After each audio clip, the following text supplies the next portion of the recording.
School is supposed to be a safe place, but sometimes it becomes your worst nightmare. These are 3 real lockdown stories, told by those who lived through them. I'll never forget that day, the moment everything turned upside down. I was in 7th grade, heading into English class. The chatter, laughter, and page-turning filled the air. We were young, carefree, until the intercom snapped to life with distorted urgency. Lockdown, lockdown, lockdown. No one moved. Our teacher's face drained as she slid unsteadily to the corner of the room. That's when panic edged in. She locked the door, pulled the blinds, and ordered, "Stay silent. Do not move an inch." Sirens erupted outside, 3, 4, maybe 5 growing louder every second. My stomach twisted into knots. One student, let's call him Ryan, tapped the locker ironclad against the door, joking to break the tension. His voice echoed off the walls. "Come on, man, chill." But even that made my blood run cold. Through a narrow gap in the curtains, I saw flashlights sweep the courtyard. SWAT teams pouring out of black SUVs, rifles raised. Police cars screeched in front of the entrance. It looked like a military raid. My chest tightened as I texted my mom. "Mom, locked down. Please pick me up." My fingers trembled so badly, the phone nearly dropped twice.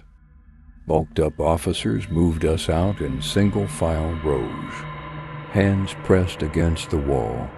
Heading to the cafeteria turned makeshift safe zone.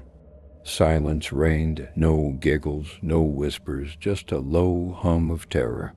Later, we were told it wasn't a drill.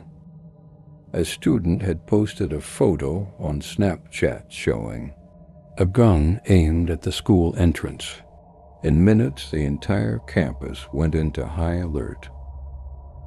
I went home that evening, but English class never felt the same. The doors didn't feel secure, and every quiet moment reminded me that it only took seconds to tear our world apart.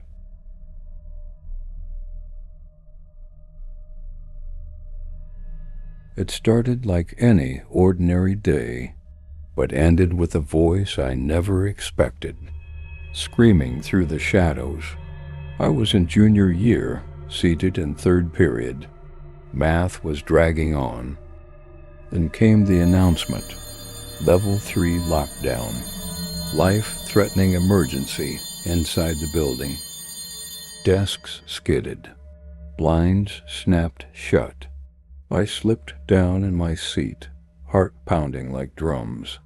20 minutes passed. Every second felt like a lifetime. Then came the first knock, slow, deliberate. Thunk, thunk. A deep voice followed, booming down the corridor. "Kyle, Kyle, where are you? I won't give up till I find you and kill you." I froze. That voice shook me to my core. It threatened me with such brutal intimacy, as if it knew me. Tears blurred my vision. My voice stuck in my throat. I texted my mom, trembling. "Mom, someone's calling my name, telling me they're going to kill me." She took nearly a minute, then replied, "That's your dad. He's in county jail." I couldn't breathe. My father had been locked up for nearly 2 years. That voice that menaced came from inside these walls. We didn't see him, no trace. Just the pounding footsteps and echoing threats. It turned out he'd violated a restraining order and was spotted nearby, but we never expected him to be inside the school. I still hear it. "Kyle, Kyle." In empty hallways, I feel his shadow.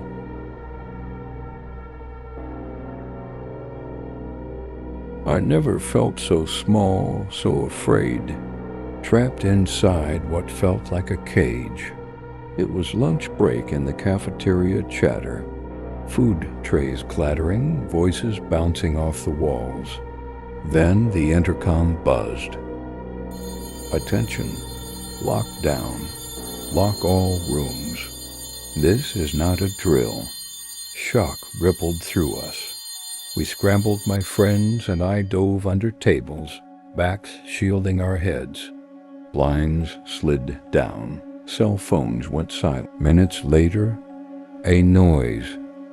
Rap, rap, rap. A fist pounded on the door. A voice shrieked. Open up. I'm not leaving until someone answers. Glass cracked. A chilling snap. We pressed faces to the wall, knees shaking. Then footsteps. Slow, heavy, moving closer. A breathless growl. Low and animalistic. My friend whimpered, pressing a trembling hand to my chest.